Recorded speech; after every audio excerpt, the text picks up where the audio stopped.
जय राधा माधव कुंज बिहारी। जय राधा माधव कुंज बिहारी। गोपीजना वल्लभ गिरिवरधारी। गोपीजना वल्लभ गिरिवरधारी।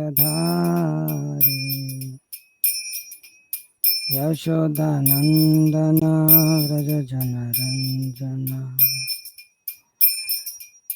यमुना तेरा नचारी। यमुना तेरा वनचारी। जय राधा माधव कुंज बिहारी। हरे कृष्णा कृष्ण कृष्ण हरे हरे, हरे राम राम राम हरे हरे। जय प्रभुपदा प्रभुपदा प्रभुपदा जय प्रभुपदा। जय विष्णुपाद परमहंस परिव्राजकाचार्य अष्टोत्तर शतशिष्य अभय चरणारविंद भक्ति वेदांत स्वामी प्रभुपाद की जय। जय ओम Vishnupad Paramhans परिव्राजकाचार्य अष्टोत्तर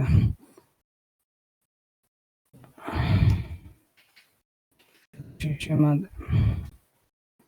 when asked to register.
Okay.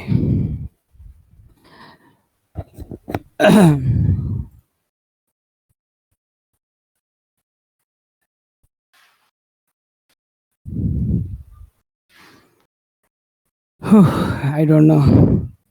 Many are saying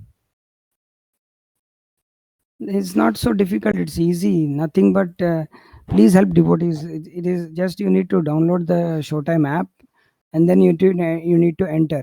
It may ask again for registration, but you need to just type your phone number and your city, and you can enter the session. Don't complicate it, please. It's not so difficult. Don't get panicked unnecessarily.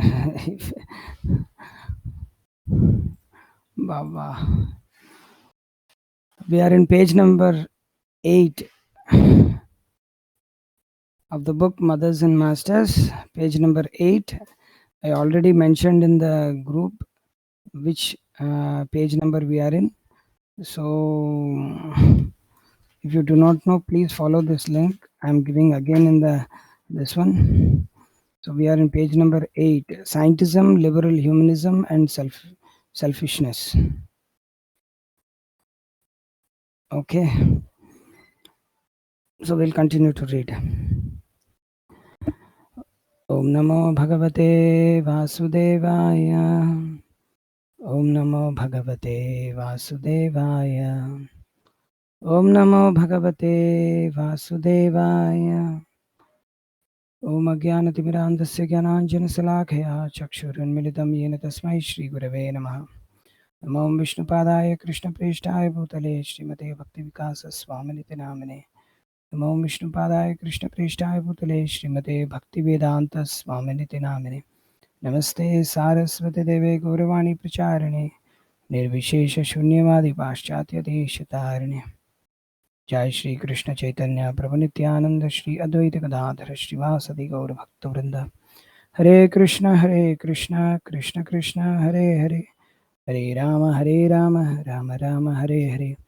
So we are reading from the book Mothers and Masters, continuing to read from page number 8, Scientism, Liberal Humanism and Selfishness.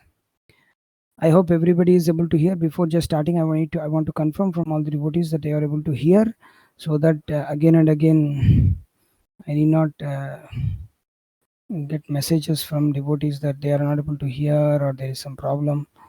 So those devotees who are not able to join the session, they will definitely be in this WhatsApp group. Please help them, because I will be reading. I may not be able to help them. Those who have already joined, please help them to join the session. If you see that they are sending some messages like I'm unable to join or something like that, generally it should not be a problem. Voice is slow, Prabhuji. Now is it okay? Hare Krishna, Krishna Krishna, Hare Hare, Hare Ram, Ram Ram, Hare Hare. 1 second. The predominant worldview of modern society is a pastiche called liberal humanism, which is derived from the so-called scientific outlook and misleads people into thinking that there is no supreme controller, no absolute reality, that everything came into being without an ultimate cause, and that the universe is going on automatically according to some impersonal scientific laws. The Big Bang theory postulates that once upon a time there was nothing, whence, that is, inexplicably came everything, for no reason and with nothing or no one have caused it. This baloney, posing as science is a product of scientism, the dogmatic belief that science can explain everything in materialistic terms. It admits no existence of the spiritual and affords no goal of life other than to satisfy personal desire. All of this parallels Lord Krishna's statement in the Bhagavad Gita 16.8. I think devotees can recollect the 16.8 verse. It goes. So those who know this verse can put that in the chat box without referring to Veda base, if you can do so. If you know the verse, Bhagavad Gita 16.8, just type it on the chat box. If you don't know, then I will tell it definitely. Regarding the godless outlook, and certifies this toxic society to be demonic. So this is a question. So question is, yes, asatyam apratishtamte. Liberal humanism is a largely atheistic development that promotes the primacy of human beings, both individually and collectively, and claims to be guided by rationalism and evidence rather than religious faith or established doctrines. It is a distinctly Western enterprise with roots tracking back 500 years to the Greek philosopher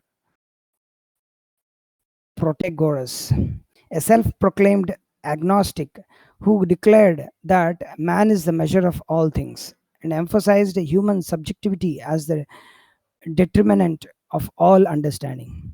More recent seminal Western thinkers who have furthered the evolution of liberal humanism include Voltaire, Rousseau, Darwin, Marx, Freud, Sartre, and other speculators who are materially engrossed, being blind to the knowledge of ultimate truth. Liberal humanism translates into moral relativism, the theory there is no fixed standard of right or wrong, that morality is user definable. notwithstanding any higher ideals that some humanist philosophers have aspired for. Overall social outcome of liberal humanism is a piggish attitude of eat, drink, and be merry, for tomorrow we shall all be dead. That all beings live but once, and therefore everyone should peacefully coexist and be free to pursue personal happiness to the extent that it causes no harm to others. Liberal humanism promotes personal rights, especially in recent times, women's rights and gay rights, in the pursuit of the kingdom of God without God. Although meant to be altruistic, the actual result of emphasizing individual rights is a culture of selfishness. Get what you want, acting for one's own interests with little consideration for others or willingness to sacrifice for them. Such selfishness typifies modern society and underlies its prominent noxious tendencies, that is, exploitation, envy, lust, greed, anger, all of which underlie the terrible problems that face mankind today, including ecological disaster, marital disruption, psychological disturbances, meaningless violence, and cheating by the bankers, politicians, and big corporations. All such anomalies are rooted in the mean spirit of selfishness, which itself is rooted in the envy of Krishna. Hedonistic civilizations are doomed. In his purport to verse 16.7 of the Bhagavad Gita, Srila Prabhupada stated that in every civilized society, there are religious rules for governing behavior which are established by God, but the demons do not want to accept such rules. It thus follows that by Vedic standards, Western society is uncivilized and demonic. Although Western thought is deeply contaminated by the lower modes of nature, the West considers itself the paragon for the rest of the world, that its lifestyle and values are the apex of human evolution. That Western civilization has at last got it right, whereas everyone in the past and those today who are not as advanced are simply wrong and need to be reformed, if necessary, by force. However, pervading serious social problems and a deeply discontent population should be sufficient evidence that liberal humanism has failed to create peace and harmony. For instance, today nearly 20% of Americans have seen a psychotherapist, and 20% are on the same kind of medication for anxiety and depression. Actually, almost everyone in the world suffers mentally due to pursuing a wrong goal of life. People become frustrated and desperate because they center their existence around sensual pleasures, especially sex, and clutter their lives with gizmos and gadgets, that is, cell phones, air conditioners, and whatnot. Their minds are also cluttered with innumerable desires, anxieties, and misconceptions, a big pile of mental garbage that all amounts to spiritual emptiness. And a decadence leads to disaster. Civilizations that degrade into hedonism lose all moral strength and are overrun, as was the fate of once mighty Babylonian and Roman empires. Western sociologists have noted that their civilization is decaying and cannot endure. As far back as the 1920s, Oswald Spengler, a German, published a series of works titled The Decline of the West, describing Western civilization as one wherein the populace constantly strives for the unattainable, thus making Occidental man a proud but tragic figure, for while he struggles and creates, he secretly knows that his actual goal will never be reached. Of course, it is easy to cast the West as one horrendous villain, but we should bear in mind that we are discussing complex social situations in a general way. Actually, in their everyday dealings, many people in the West are civil, helpful, and polite. By no means are all Westerners enamored of the misplaced values of their society, which prioritizes the obscene accumulation of wealth by a few over the well being of the masses, who are themselves but programmed consumers set up for exploitation. The crass, inhuman commercialism, symbolized by Coca Cola, McDonald's, and Monsanto, and by Hollywood, Madison Avenue, and Wall Street, to name but a few, proclaim a spiritual bankruptcy that typifies the entire Western world. Even if it does not soon collapse physically, politically, or economically, or get smashed militarily, Western civilization is already condemned by its godless, inhuman pursuit of money and sense enjoyment. It beggars incredulity that devotees who are blessed with access to the divine reality would wish to cozy up to such a condemned society. Traditional societies and dharmic culture of India. Traditional societies are based on religious ethics, on the understanding that what we do today affects our future, even beyond the crave that there is both sin and piety, which derive from an ultimate transcendent standard of good and evil. The moral relativist sees no wrong in, for instance, homosexual behavior. What's the harm in consensual sex between two people of the same gender? They don't harm anyone. But persons with vision of eternity know that sex is meant for procreation, and therefore recreational sex is sinful. And because homosexual union cannot produce a child, it is illicit sexual indulgence. It is harmful because illicit sex impedes each participant's progress on the path of self realization. Furthermore, it is harmful to promote that it is not harmful. Conversely, traditional societies emphasize the duty of each person toward the whole. The concept of duty is particularly enshrined in the multi layered concept of dharma, which is the cornerstone of India's spiritual civilization. A life being complex, dharma can be very subtle and difficult to ascertain.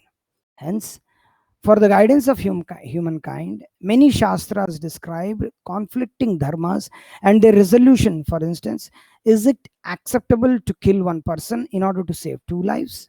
Indeed, the whole story of Mahabharata is a record of differing responses of dharmic and adharmic persons to an intricate web of dilemmas.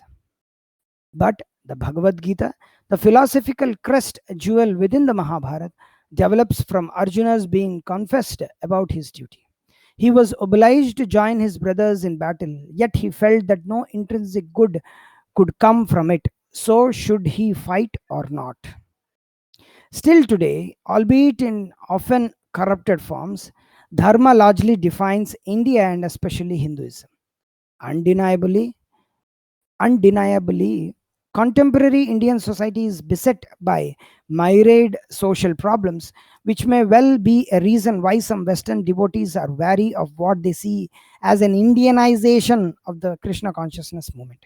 But the genuine Indian culture, that is Varnashram Dharma, is pervaded by a sense of Dharma which provides a natural basis for and is practically inseparable from Krishna consciousness. Even though India or Bharat has a large extent lost its original values, it still nurtures vital cultural factors derived from the ancient understanding and practice of Varnashrama Dharma that are conducive to Krishna consciousness and are noticeably absent in contemporary Western culture. A prominent example is the annual gathering of millions for bathing in the sacred river Ganga at Prayagraj, Allahabad. And it is estimated that every 12 years, 40 million people converge there on Makara Sankranti, one of the main bathing days. It is easy to see that the Vedic culture still stands strong in India. Although, with the march of Kali Yuga, traditions are on the wane there as well. Srila Prabhupada's outlook was not mundane. Many people who are dissatisfied with straight American life became attracted to Srila Prabhupada's starkly different alternatives. But time showed that not all were ready to fully follow him, knowingly or unknowingly. Numerous devotees carry with them the baggage of worldviews developed from the speculations of various demons, Darwin, Marx, Freud, et al. For them, some of Srila Prabhupada's teachings, particularly those regarding gender roles and non egalitarianism, are very difficult to accept. This is very, very important paragraph. Please, devotees, carefully hear and read. Most newcomers to Krishna consciousness, especially in the West, are steeped in these kinds of wrong misunderstandings and have zero knowledge of dharmic principles, roles, and duties. Even after they have begun the steady practice of Krishna consciousness, they do not imbibe such ideals. One reason being that such topics are hardly encouraged or discussed within ISKCON. But a major objective of Srila Prabhupada's mission was to, as far as possible, re-establish pristine Vedic culture, including early marriage, polygamy, and non-egalitarian social system. To most people raised in modern ethos, such concepts will seem unrealistic, bizarre, primitive, and repressive. Hence, the dichotomy of a movement that theoretically follows Srila Prabhupada but is actually much influenced by the persons whose outlook is largely antithetical to the culture that he represented. Because Srila Prabhupada's social outlook is disliked by many of his so called followers, it is now not uncommon to hear statements such as, I agree with Srila Prabhupada's spiritual teachings, but not his material teachings. Not nor unusual to encounter the notion that Srila Prabhupada's social outlook was influenced by his education in a British run school, whence it is supposed he imbibed Victorian attitudes. However, a better understanding is that any similarities between Victorian morality and Srila Prabhupada's position are because Victorian ethics match the directions of Shastra. It is not that Srila Prabhupada was just old fashioned and out of sync with contemporary progressive thought. Yet, persons who are perhaps unwittingly attracted by demonic and atheistic views derived from liberal humanistic culture in which they were raised try to portray Srila Prabhupada as having been influenced by Indian ideas. Srila Prabhupada always emphasized that he was presenting perfect knowledge, he himself having strictly adhered to Guru, Sadhu, and Shastra. Before continuing, I just want to read this asterisk mark. He imbibed Victorian attitudes. What is it called? The Victorian era is broadly the later part of 19th century, when Victoria was the British monarch and middle class morality was notably conservative, especially in regard to sexuality and gender roles. This era was also the empire period during which Britain achieved unprecedented influence throughout the world. Asterisk mark is over, footnote is over. We are going to continue from the main text. It was through Shastra Chakshur, the eye of the Shastra, that he discerned various problems in human society and offered solutions to them. He always claimed to abide by Shastra and would extensively quote Shastra to substantiate his statements. He did not attempt to introduce anything contrary to the principles of the Shastra. He therefore was an ideal Acharya, one who knows the principles of the Shastra and how to apply them in different times, places, and circumstances. Srila Prabhupada wanted to introduce divine Varnashrama Dharma. In discussing Varnashrama Dharma, it is most important to clearly distinguish between the original divine method, Devi Varnashrama, and its present perverse manifestation as Asura Varnashrama, the caste system based solely on birth. Devotees must clearly understand this difference, both to disabuse others and to not themselves recreate a new kind of caste system in the name of Varnashrama Dharma. It was Deva Varnashrama Dharma that Srila Prabhupada advocated even in his earliest writings. He increasingly emphasized it after establishing Krishna consciousness in the West. Srila Prabhupada's quote, hearing his... One second. No, it is from the Introduction to Varnashrama Dharma compiled by Hare Krishna Devidasi. Hearing his conversations and lectures in chronological order gives us the chance to examine the evolution of Srila Prabhupada's Varnashrama presentation over time. During the earliest days, he presented Varnashrama as an ideal social structure, but one which is probably not present for the present age. Nevertheless, even in that early period, he is intent on creating Brahmanas, devotees who would provide a head for the society, giving it sound spiritual guidance. During the middle period, he proposes that ISKCON's Brahmanas provide the leadership to create a model for Varnashrama in which the rest of the world can also be included.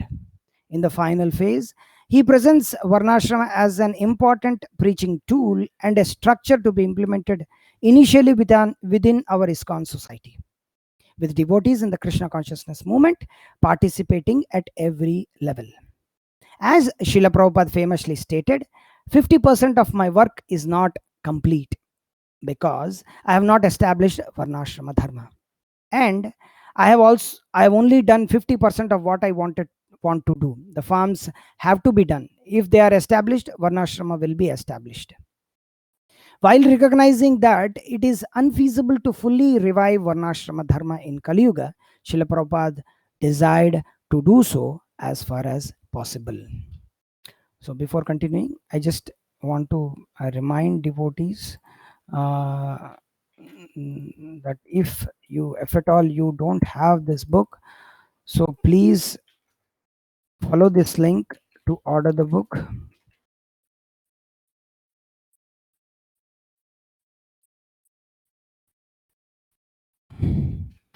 And I request one small important thing. I want to request devotees, those devotees who are attending these sessions, please attend all the sessions. Actually, I wanted to tell yesterday itself, but some other it just went out of my mind.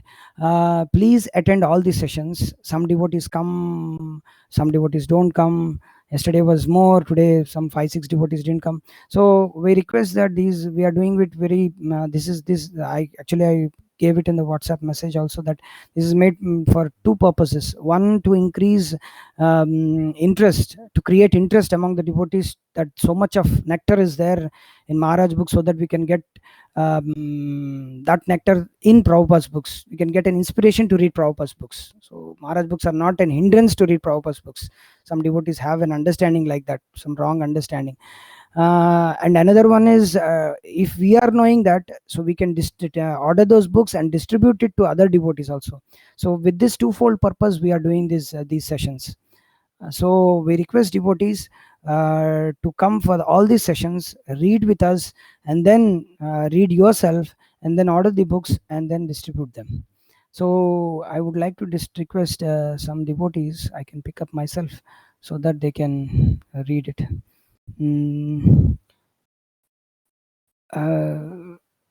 Raghavananda Prabhu, if you have a mic, you can continue to read from page number 17. Varnashrama Dharma is external, if it is okay for you. Hare Krishna. Am I audible to you?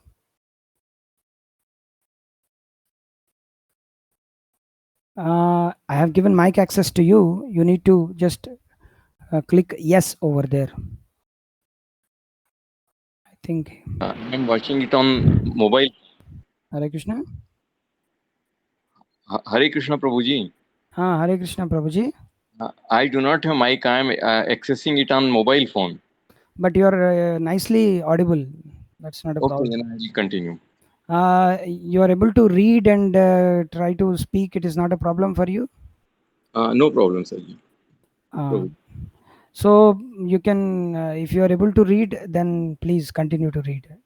Page number 17? Yes, page number 17. Varnashrama Dharma is external. Right, Prabhuji. Hare Krishna, Prabhuji. Hare Krishna. Varnashram Dharma is external. Sri Chaitanya Mahaprabhu's famous statement that Varnashram Dharma is external, eho bahya, should be understood contextually, especially considering that Shastra recommends and Vaishnava Acharya uphold that aspiring devotees should act according to Varnashram norms, at least until they have attained the preferred stage. Perfected stage. Perfected stage. Sri Prabhupada explained, Ehobai, Chaitanya Mahaprabhu was interested. Oh, okay. Hare Krishna. I think his mic got. No problem. Jagannath Chandra Prabhu is very interested to read. Prabhuji's only, I'm sorry, we are only allowing Prabhuji's to read. Okay, I can tell Jagannath Chandra Prabhu to read because Raghavanand Prabhu's mic got disconnected. I think there is some signal problem at his end. No problem. Jagannath Chandra Prabhu, I'm giving you access. So please read clearly, loudly, slowly. Hare Krishna. I've given you rights. Yeah, I've given you right to speak. You need to access the yes over there. You have to click yes.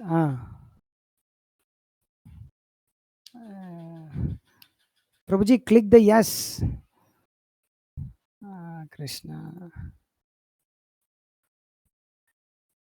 Cannot speak means what I can do. I have given you access. You have to speak. Matajis are, we are only allowing Prabhujis to read. If any Mataji wants to read, please, please. I think Jagannath Chandra Prabhu is unable to read. I do not get. I have given you access, Prabhuji. You need to click there, yes. Then you can continue to read. Need to unmute. That's what I'm saying. You need to unmute it. May I read tomorrow? Ayo, Ramachandra. I'm sorry, time is getting wasted. I don't want to again and again. Ajita Prabhu, you please continue, please.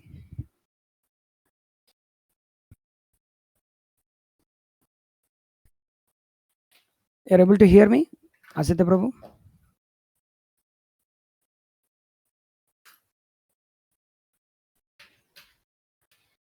Hare Krishna.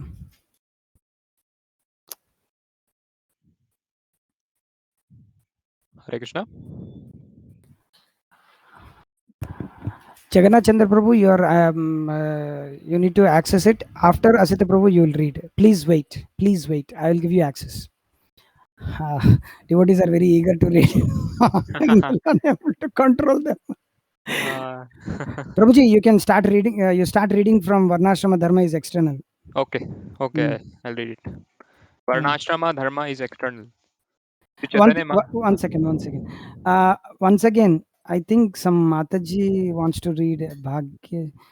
We are, Matajis, please understand, we are only allowing Prabhujis to read. Matajis, they can hear.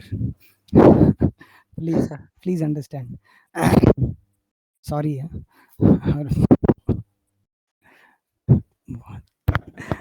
Yes, Prabhu. Asita Prabhu, continue. Okay. Varnashrama Dharma is external. Sri Chaitanya Mahaprabhu's famous statement that Varnashrama Dharma is external, Eho Bhaiya, should be understood contextually, especially considering that Shastra recommends and Vaishnava Acharyas uphold that aspiring devotees should act according to Varnashrama norms at least until they have attained the perfected stage. Srila Prabhupada explained, Eho Bhaiya, Chaitanya Mahaprabhu was interested only on the spiritual platform. He rejected the material side. Our position is different. We are trying to implement Krishna consciousness in everything. And Chaitanya Mahaprabhu personally took sannyas. He rejected completely material, nishkinchana. But we are not going on to be nishkinchana. We are trying to cement the troubled position of the. That is also in the prescription of Bhagavad Gita. We are not rejecting the whole society. Chaitanya Mahaprabhu rejected everything. He ho bahaya. Rejecting means I do not take much interest in this. Bahaya, it is external. He was simply interested in the internal, the spiritual. But our duty is that we shall arrange the external affairs all so nicely that one day they will come to the spiritual platform very easily, paving the way. And Chaitanya Mahaprabhu personally like that. They have nothing to do with this material world. And Chaitanya Mahaprabhu personality like that. They have nothing to do with this material world. But we are preaching. Therefore, we must pave the situation in such a way that gradually they will be promoted to the spiritual plane.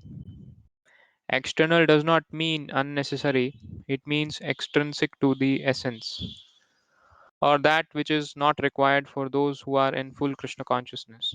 External activities are unavoidable for persons who are outside the spiritual realm, and Varnashram Dharma offers guidance regarding how to act in this external world to persons who wish to leave it and return to the spiritual abode. Analogously, a hospital patient must undergo therapy by accepting a course of blood transfusions, enemas, surgeries, x rays, and so forth. He should become sufficiently fit to be discharged and return to healthy society, after which he no longer has any need for medical treatment. Similarly, persons who are outside the spiritual world but want to get inside must perform activities within this material world, and they should do so according to Varnashrama Dharma. It must be iterated that devotees who stress Srila Prabhupada's order to establish Varnashrama Dharma are fully aware that it is neither the goal of life nor the best means to attain that goal, especially in this Kali Yuga, when chanting of the holy names is the Yuga Dharma and Varnashrama Dharma cannot be followed very punctiliously. Still, even if there is some temporary disturbance in the execution of the Varnashrama Dharma principles, they can be revived at any moment.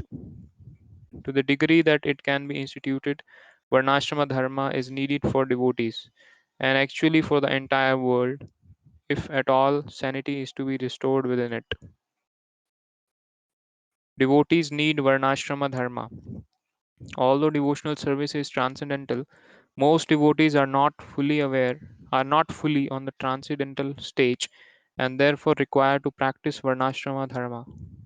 Even great acharyas, who for their own sake do not need to follow the worldly rules of Varnashrama Dharma, nevertheless act on the platform of Varnashrama Dharma to educate others. For example, that is why Srila Bhakti Siddhanta Saraswati superficially stepped down to the level of sannyas, a stage of Varnashrama Dharma. Previously, he had been leading a visibly renounced life akin to that of Kaur Kishore Das Babaji. Yet, after he adopted sannyas, he availed of big buildings, automobiles, and stylish clothing, just to teach others how to become Krishna conscious while living in this world.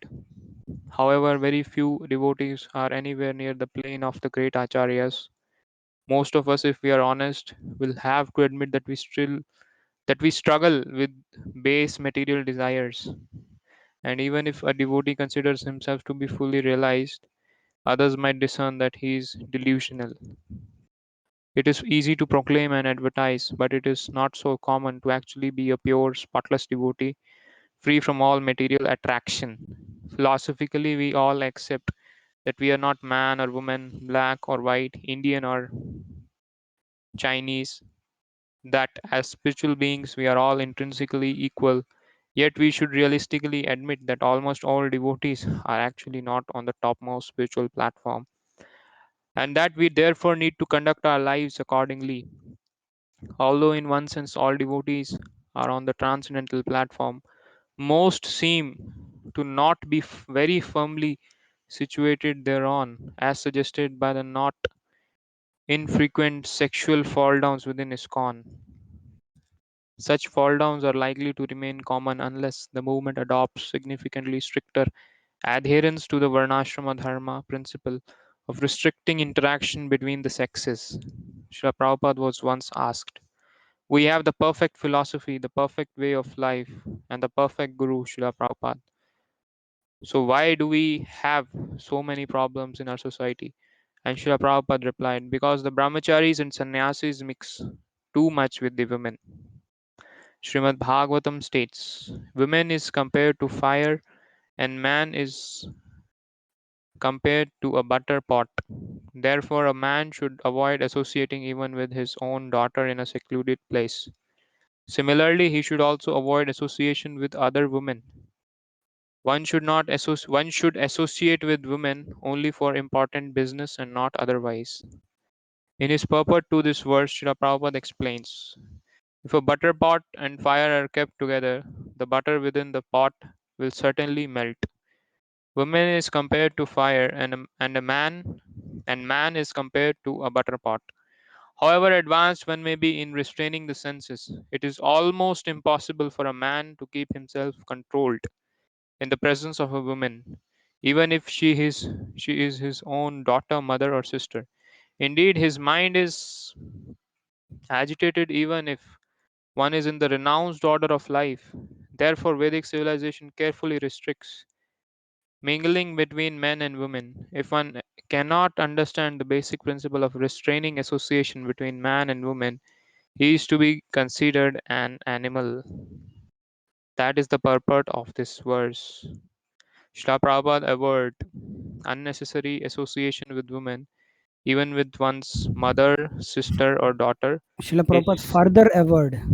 Srila Prabhupada further averred unnecessary association with women, even with one's mother, sister, or daughter, is strictly prohibited. This is human civilization. A civilization that allows men to mix unrestrictedly with women is an animal civilization. In Kali Yuga, people are extremely liberal, but mixing with women and talking with them as equals actually constitutes an uncivilized way of life. Varnashrama dharma. Okay, bro. Okay. I will tell some other devotees to read. Okay. Okay. Thank you. Hare Krishna. Jagannath Chandra Prabhu, are you online? Hare Krishna. Jagannath Chandra Prabhu. I don't know. Now there is a turn to read and he is not online. What can I do? Hare Krishna. Jagannath Chandra Prabhu.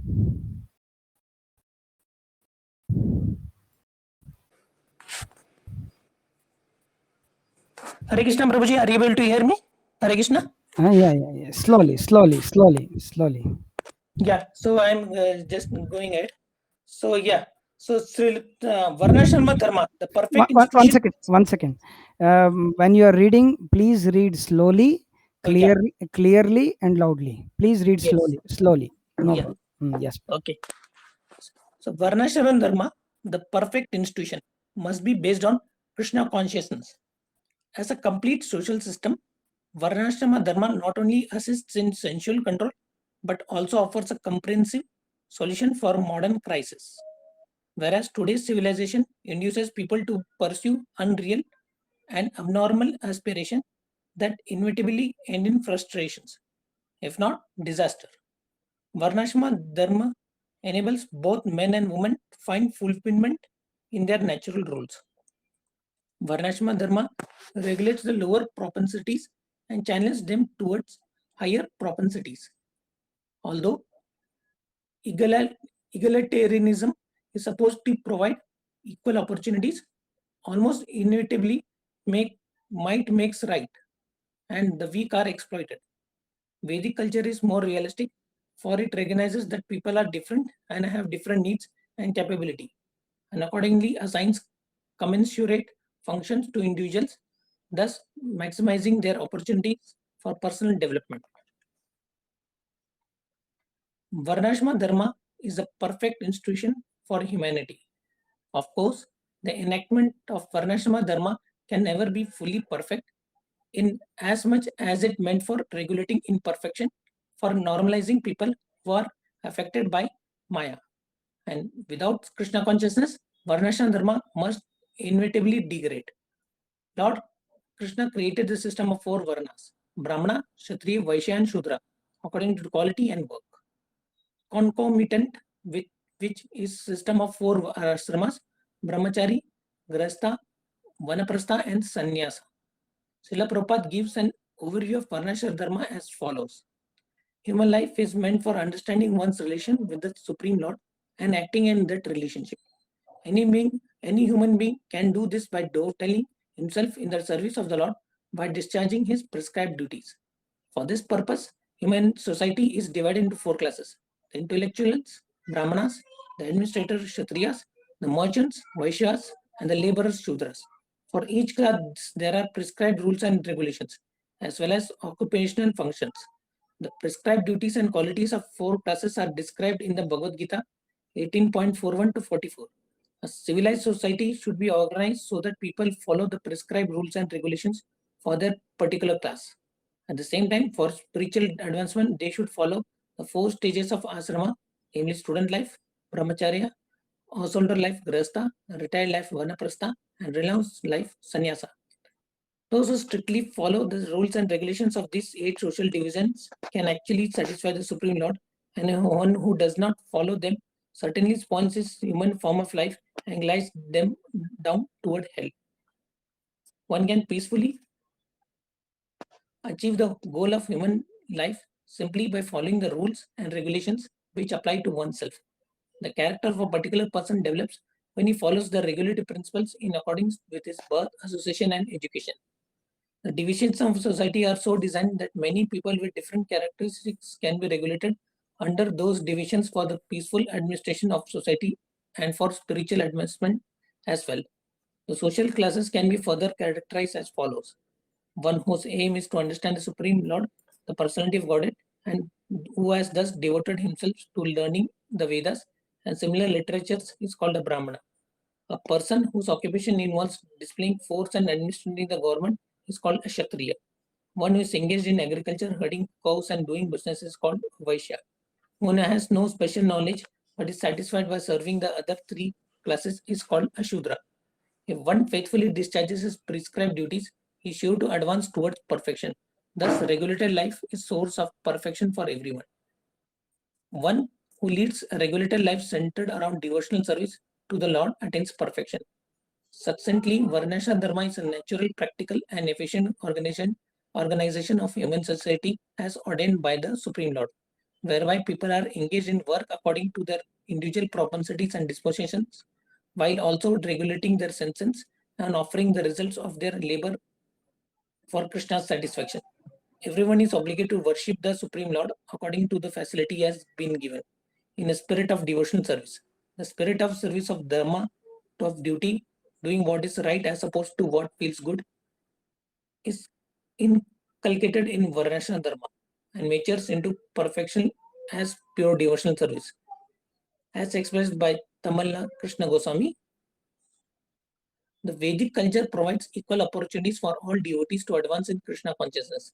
With intelligence, it recognizes psychological differences between the sexes as well as between individuals within each sex, while at the same time maintaining a spiritual equality. This allows for an individual to utilize his or her abilities maximally, and it also ensures the peaceful continuation of normal relationship within the family and in the greater society at large. Although modern critics may doubt the value of such an ideal social structure, they should bear in the mind that Vedic social system has been successful for millennia of years, having been created by Lord Krishna himself. We do not believe that the present so-called civilization, despite its constant innovations, will be able to stand the similar test of time.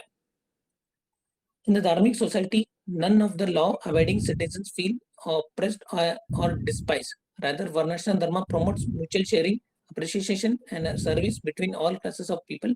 And when practiced in Krishna consciousness, it helps aspiring devotees to rise to highest platform. However, if it is not practiced in Krishna consciousness, Varnashram Dharma is mundane and thus gives rise to the material disease of exploitation.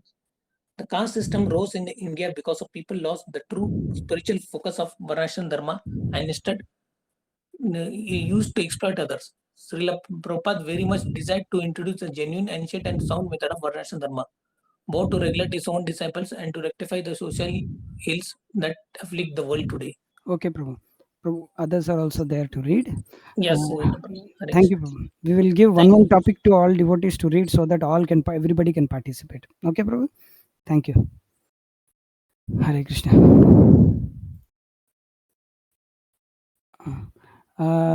Aditya, Aditya ji, Aditya ji, you can read. You can find the access to your mic. You can respond to the access. Yes, and then you can read. Prabhuji. Hare Dandavat Krishna. Pranam. Dandavat Pranam. So, okay, Prabhu, you can continue to read from Varnashrama Dharma inculcates selflessness. Yes, Prabhuji. Please. Varnashrama Dharma inculcates selflessness. Everyone in this world has, at least to some extent, the inherent tendency toward selfishness and exploitation. But Varnashrama Dharma is designed to purify such proclivities and lead persons to a consciousness of selflessness. The whole system of Dharma is meant to instill selflessness, following the ideals of exemplars like Lord Rama, the Supreme Personality of Godhead, in the form of an ideal king who is genuinely concerned about the welfare of his citizens. Shastra describes many other ideal characters, such as Maharaja Shibi, who demonstrated selflessness and compassion by giving his body for the sake of a pigeon.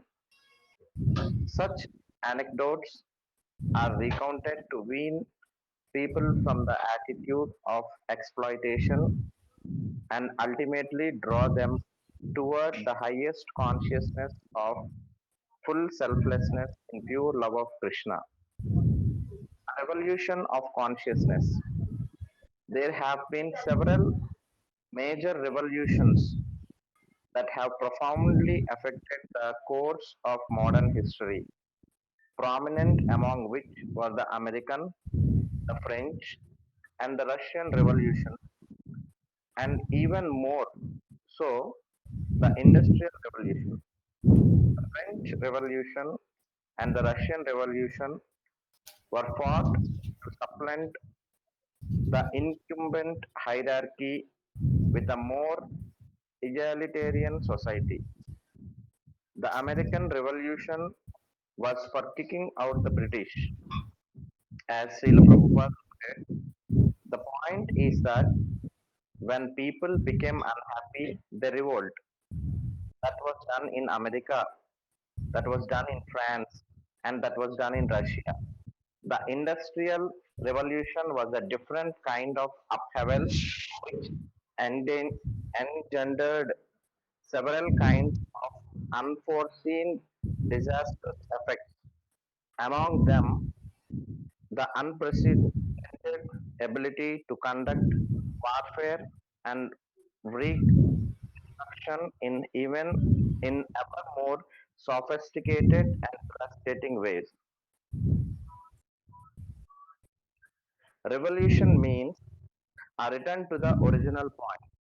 Yet, for all their bravado and radical changes, all these revolutions simply continued to perpetuate material existence characterized by sleeping, mating, and defending, all in forgetfulness of Krishna. But Srila Prabhupada's revolution in the impious life of a misdirected civilization is a revolution in the fullest sense of the term. It is a revolution of consciousness, of going back to our original pure consciousness of love of God. This revolution all aspects of human life and proposes to revamp social organization on a basis that is completely different from that of any revolution conceived in terms of alternative formats for eating, sleeping, mating, and defending. As such, Srila Prabhupada's revolution is the antidote for all imperfect and misleading revolutions. and is particularly a rejection of the civilization that evolved in the wake of the Industrial Revolution. Srila Prabhupada's revolution does not require guns and bombs, tanks and drones, or even an inordinate emphasis on politics. The social aspect of his revolution of going back to the land for living simply and cooperatively in service of God is the greatest possible societal revolution. It is not about who amasses money and power, for it rejects these as criteria on which to base a civilization. It is a non-violent revolution for undermining the entire foundation of materialistic society, whether manifest as democracy, socialism, or whatever, by cutting out of the money, culture, and establishing peaceable living in pursuance of love of God. Srila Prabhupada's revolution is a revolutionary revolution. It is a revolution of consciousness. People should evolve from the consciousness of trying to enjoy this world to consciousness of living in it for the sake of serving Krishna. A revolution of consciousness might sound vague or impractical, but Srila Prabhupada, himself eminently pragmatic in everything that he did, envisaged a workable reorganization of society with a shift to agrarian centered economy and rural life, and with specialized distinct duties for Brahmanas, Kshatriyas, Vaishyas, and Shudras, according to inherent qualities and disposition. People should marry young and never divorce. Quite a revolutionary concept in the modern world. The distinct feminine role of women as mothers and wives and subordinate to men is definitely a contentious point for many people today. No means all, and women should become wives before becoming mothers, not the other way around. Okay, Prabhu. Thank you, Prabhu. Hare Krishna.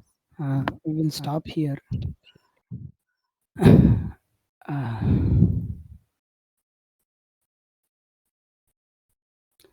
Uh, Hare Krishna devotees, those who want to read, please arrange for yourself a mic, because that is very good than reading directly from the phone, having a phone mic.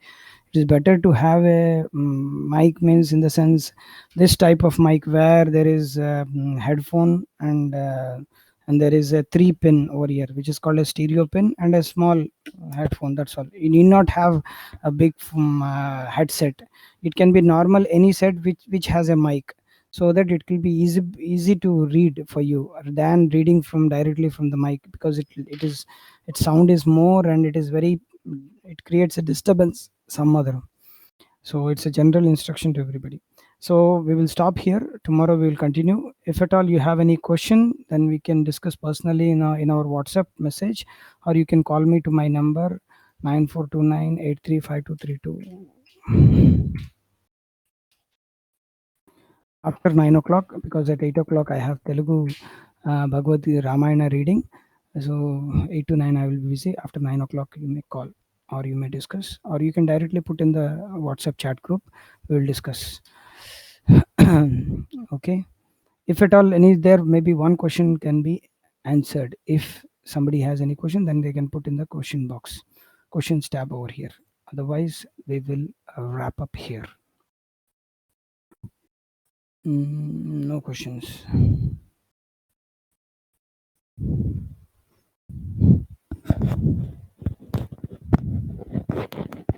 Okay.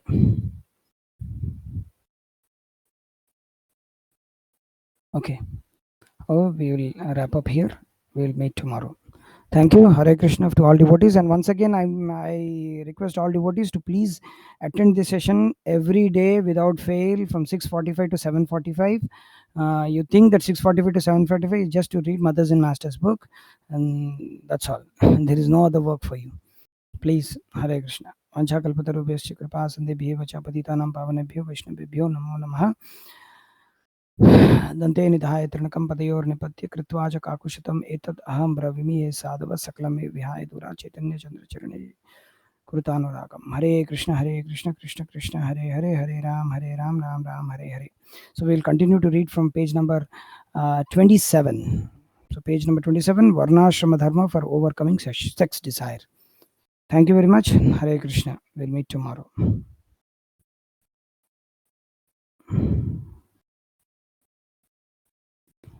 And one more thing that I have I have shared the yesterday's session. I have uploaded it in the YouTube. So everybody, please, if they are unable to hear them, so please hear it from the session. Thank you. Hare Krishna.